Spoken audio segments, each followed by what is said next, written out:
రాష్ట్రీయ వానరసేన సుడిగాలి సుధీర్కి అలాగే యాంకర్ రవికి వార్నింగ్ ఇచ్చారు. యాంకర్ రవి, సుడిగాలి సుధీర్ ఒక ప్రోగ్రాంలో భాగంగా హిందుత్వాన్ని అవహేళన చేసేలాగా వారు కొన్ని వీడియోలు చేశారని, వారు తక్షణమే క్షమాపణ చెప్పాలి అంటూ రాష్ట్రీయ వానరసేన డిమాండ్ చేస్తూ వారికి వార్నింగ్ ఇస్తున్నటువంటి నేపథ్యంలో ఈ అంశం మీద మనం పూర్తి స్థాయిలో విశ్లేషణ చేసుకుందాం. ప్రస్తుతం మనతో పాటు ఉన్నారు ప్రముఖ రాజకీయ విశ్లేషకులు, ప్రముఖ సీనియర్ జర్నలిస్ట్ దుర్గావట్లమణి గారు. వారితో మాట్లాడదాం. మేడం నమస్తే. మేడం అండి. యాంకర్ రవికి అలాగే సుడిగాలి సుధీర్కి రాష్ట్రీయ వానరసేన వార్నింగ్ ఇవ్వడం జరిగింది. ఏంటి దీని మీద మీ విశ్లేషణ ఏంటి మేడం? అంటే వాళ్ళు ఒక షోలో ఒక నందీశ్వరుని తీసుకొచ్చి, మామూలుగా మనం శివాలయానికి వెళ్తే ఏం చేస్తాము, ముందు శివుడిని దర్శించుకున్నాక మనకి ఏదైనా కోరికలు ఉంటే మనం నందికి కొమ్ములు ఉంటాయి కదా, కొమ్ముల దగ్గర ఇట్లా చేయి పెట్టి మనం ఆయన చెవులో మన కోరిక చెప్పి శివుడిని చూస్తాము. వీళ్ళు ఏం చేశారు, సరదాగా చేశారు. అంటే దేవుడితో సరదాలా అని మీరు అనొచ్చు, తెలిసి తెలియ కొంతమంది చేస్తూ ఉంటారు. కాబట్టి వీళ్ళు ఏం చేశారు, అట్లా కొమ్ముల మధ్య చూసేసరికి సుధీర్కి రంభ కనిపిస్తుంది అనుకుంటా. అది ఇప్పుడు పెద్ద వైరల్ అవుతుంది. అయితే నేను అంటాను, వీళ్ళు ఇలా చేయడము తప్పే. ఎట్ ద సేమ్ టైం ఈ రాష్ట్రీయ వానరసేన ఏదైతే ఉందో వాళ్ళు ఇలా పనికిమాలిన విషయాల మీద దృష్టి పెట్టే కంటే, అంటే ఇవన్నీ కూడా చిన్న చిన్న విషయాలు, అంటే పిచ్చుక మీద బ్రహ్మాస్త్రం అక్కర్లా. ఎందుకంటే ఇప్పుడు మీరు ఎవరిని కంట్రోల్ చేస్తారు? మీకు ఏమవుతుందంటే, మనం గమనించుకుంటే శివుడి మీద మీకు ఏమంటారు, శ్రీనాథుడే చాటుపద్యాలు రాశాడు. ఏమని రాస్తాడంటే, తిరుపంబనకి ఇద్దరు ఆడువాండ్రా, గంగ విడుము పార్వతి చాలు అని అంటాడు ఆయన. అంటే నువ్వు ముష్టి ఎత్తుకునేవాడు, నీకు ఇద్దరు భార్యలా, మాకు ఇక్కడ నీళ్ళు అంటే, ఆయన రాయలసీమ కరువు సమయంలో ఆ పద్యం రాస్తాడు ఆయన. రాసి మాకు నీళ్లు లేకుండా ఇక్కడ చచ్చిపోతున్నాం మేము, కాబట్టి నువ్వు పార్వతిని ఉంచుకుని గంగని మాకు వదిలిపెట్టు అని అడుగుతాడు. దీన్ని మీరు ఖండిస్తారా? తర్వాత మీరు ఏ సినిమా తీసుకున్నా, లేదు ఏ సందర్భంలోనైనా, లేదు కార్టూన్స్ కావచ్చు. ఇప్పుడు వినాయకుడు వస్తాడండి, వినాయకుడి మీద ఎన్ని వందల కార్టూన్లు వేస్తున్నారు. మీరు ఎప్పుడైనా స్టాప్ చేశారా? చేయలేదు కదా. అలాగే ప్రతి అంశం మీద, ఒక శివుడి మీద కావచ్చు, ఒక విష్ణువు మీద కావచ్చు.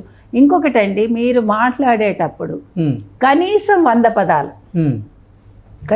100 పదాలు మనం దేవుడికి సంబంధించినవి మనం అపభ్రంశంగా మాట్లాడుతున్నాం. మీకు సాగర్ సంగమం సినిమా తీసుకుంటే, సాగర్ సంగమంలో తీర్థం అంటాడు.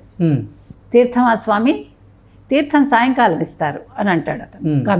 కమేడియన్గా చేసిన అతను. అంటే కమల్ హాసన్ దృష్టిలో తీర్థం అంటే ఏంటి? మందే కదా. మరి ఎందుకు మీరు ఖండించలేదు? విశ్వనాథ్ గారిని ఏమైనా అన్నారా మీరు? ఇట్లా మీరు తీసుకుంటే అనేక సందర్భాలలో హిందూ దేవతల మీద, హిందూ దేవుళ్ళ మీద, తర్వాత వాళ్ళు వాడే పదాలన్నీ కూడా ఇలా రకరకాల సందర్భాల్లో వాటిని వేరే రకంగా అన్వయిస్తున్నారు. ఎవరన్నా మోసం చేస్తే కుచ్చుటోపి పెట్టాడు అనకుండా శటకోపం పెట్టాడు. శటకోపం ఎప్పుడు పెడతారు అసలు అనే పదాన్ని ఎక్కువగా వాడతారు. అసలు తప్పు కదా. శటకోపం మనం దేవుడి దగ్గరికి వెళ్ళినప్పుడు మనం ఆశీర్వచనంగా శటకోపం పెట్టించుకుంటాం, అవునా కాదు? పూజారి మనకి శటకోపం పెడతారు. పెట్టినప్పుడు శటకోపం పెట్టడాన్ని మీరు ఎట్లా దాన్ని, అంటే దీన్ని షిఫ్ట్ అంటారు లాంగ్వేజ్లో, అంటే భాష పరిభాషలో చెప్పాలంటే దాన్ని లాంగ్వేజ్ షిఫ్ట్ అంటారు. అంటే ఒక పదానికి ఆ పద అర్థం మారిపోతుంది. అంటే మీరు సందర్భానుసారంగా, అంటే కాంటెక్స్చువల్ సిట్యువేషన్ అంటాం మనం, దాని పరంగా ఆ పదాన్ని తీసుకెళ్ళి వేరే దానికి మనం అన్వయిస్తున్నాం, ఆపాదిస్తున్నాం.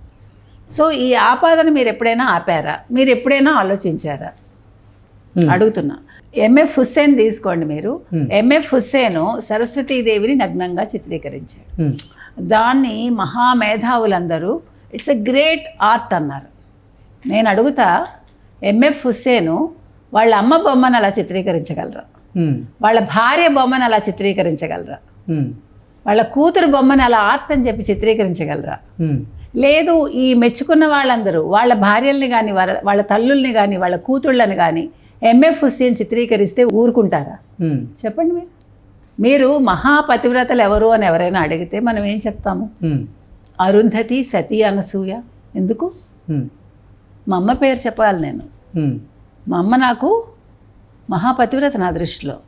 ఎందుకు ఎవడు చెప్పడు? అంటే మన మైండ్స్ అట్లా మనం దాన్ని ఏమనాలి, మైండ్ సెట్ అట్లా అయిపోయిందనమాట మనం కదా. సో దీని నుంచి బయటపడాలి. మీరు ఈ పదాలు ఖచ్చితంగా వాడద్దు అని మీరు చెప్పగలిగిన రోజు మీరు ఈ రకంగా చెయ్యొద్దు. ఏ పండగ వచ్చినా ఆ పండగ మీద జోక్స్ వస్తే మీరు కంట్రోల్ చేయండి. శివుడు కావచ్చు, పార్వతి కావచ్చు, లేకపోతే ఆడవాళ్ళ స్త్రీ దేవతామూర్తులు ఎవరైతే ఉంటారో వాళ్ళ మీద ఎవడు వ్యంగ్యంగా వేసినా మీరు వాళ్ళని క్షమించకండి.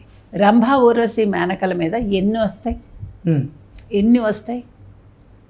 ఇవన్నీ కూడా మీ ఊహ కావచ్చు, లేకపోతే మీరు అవి నిజంగా ఉండుండొచ్చు మీ దృష్టిలో, వాట్ ఎవర్ ఇట్ ఈస్. ఒకళ్ళ నమ్మకం అది. మరి ఈ నమ్మకాల మీద ఇంతమంది అమ్మకాలు చేసుకుంటూ ఉంటే మీరందరూ ఇంతకాలం ఏం చేశారు? ఇవాళ ఈ ఇష్యూని మీరు హైలైట్ చేయండి.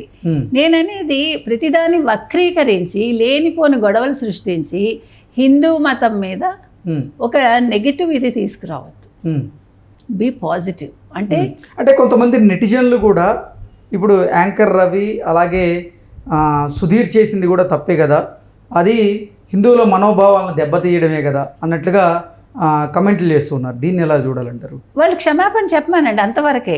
అదేదో పెద్ద ఇష్యూగా చేయకండి. నేను అంటున్నది అది. మీరు ఎక్కడ కంట్రోల్ చేస్తారు? నా క్వశ్చన్ అది. To whom you can control. ఇప్పుడు మీరు మొత్తం కార్టూన్లు వేసే వాళ్ళని ఆపండి, ఆపగలరా? మీరు పండగలు వచ్చినప్పుడు ఆ దేవుళ్ళ మీద, దేవతల మీద రకరకాల ఏమంటారు జోక్స్ వస్తూ ఉంటాయి, ఆపుతారా మీరు?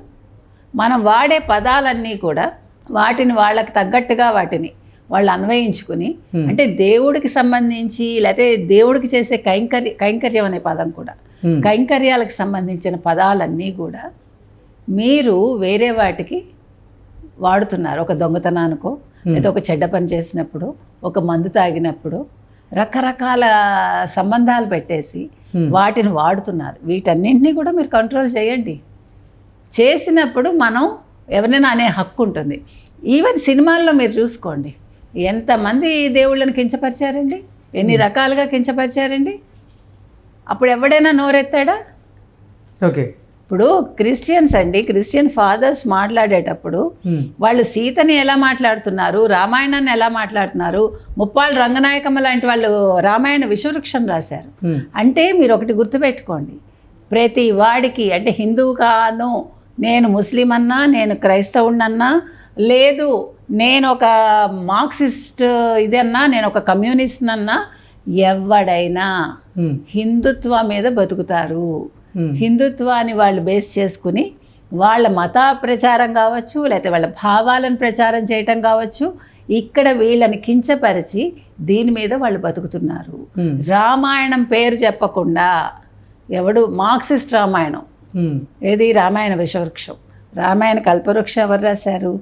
విశ్వనాథ్ సత్యనారాయణ గారు రాశారు. దానికి పైగా ఆవిడ అంటుంది, మీరు రామాయణ విశ్వవృక్షం రాశారు కదా, ఇలాగే ఒక ముస్లిం దాని మీద రాయలేరా అంటే, నాకు అవన్నీ తెలియదు, ఆ భాష తెలియదు, నేర్చుకోండి. When you are young you should have learned all those. మీరు ఇప్పుడు ఒక సంస్కృతం, ఒక వేదం చదివేశానంటారు, మీకు వేదాలు అర్థమైనప్పుడు మీకు ఎందుకు ఒక ఖురాన్ రాదు, ఎందుకు ఒక బైబిల్ రాదు చదవడం కదా? అంటే హిందుత్వానికి సంబంధించిన వేదాలను మాత్రమే మీరు హైలైట్ చేస్తూ వ్యతిరేకంగా రాస్తే, 4 వేదాలు చదివేశాను అందులో ఏమీ లేదు అని మీరు కమెంట్ చేస్తారు. How can you do that? అసలు మీకు ఎందుకు అది? ముప్పాళ్ళ రంగనాయకమ్మ గారైనా మరొకళ్ళైనా మీరు ప్రతిదాన్ని ఎందుకు తిడతారు? మీరు ఒక స్త్రీ కదా, సీతను ఎందుకు మీరు తిడతారు? లేదు ఒక రాముడిని ఎందుకు తిడతారు? మీకు ఎవడిచ్చాడు హక్కు? మీరు ఒక మార్క్సిస్ట్ని, నేను ఒక కమ్యూనిస్ట్ని అన్నప్పుడు మీరు ఆ కమ్యూనిస్ట్ భావాలేవో ప్రచారం చేసుకోండి. మీరు ఒక మతాన్ని ఎందుకు కించపరుస్తారు? మీకు ఎవడిచ్చాడు రైట్? మీకు వాక్ స్వాతంత్రం ఉంది అంటే అన్నింటికీ లేదు, ఇలాంటి వాటికి లేదు. మీకు దమ్ము ధైర్యం ఉంటే మీరందరూ కూడా హిందుత్వం మీద పడి ఆడవడం కాదు, మీవి ఏవైతే మీరు నమ్ముతున్నారో వాటిలో ఉండే లోపాలు చెప్పండి, లేదంటే వాటిలో ఉండే మంచి చెప్పుకోండి. సో ఇప్పుడు మనం ఈ రాష్ట్రీయ వానర సేనకి ఏం చెప్తున్నామంటే, మీరు ప్రశ్నించండి, తప్పు లేదు, కానీ గొడవలు చేయకండి. అది దానివల్ల మీరు హింసని ప్రేరేపించకండి. ఓకే. ఎవరైనా సరే ఇప్పుడు ఏమవుతోందంటే హిందువులు మాట్లాడేసరికి అదేదో గొడవ అనుకుంటున్నారు. వాళ్ళ భావాలు ఇంకొకటండి, టూ మచ్గా మనం మాట్లాడితే కూడా అది నెగిటివ్ అవుతుంది. సో అందుకని మీరు మాట్లాడే విధానంలో ఒక మార్పు తెచ్చుకుని అది కమ్యూనికేట్ అవ్వాలి, దానివల్ల అవతల వాళ్ళు రెస్పాండ్ అవ్వాలి, వాళ్ళు క్షమాపణ చెప్పాలి. ఆ స్థాయికి మనం ఉండాలి. ఓకే అండి, thank you so much. Thank you.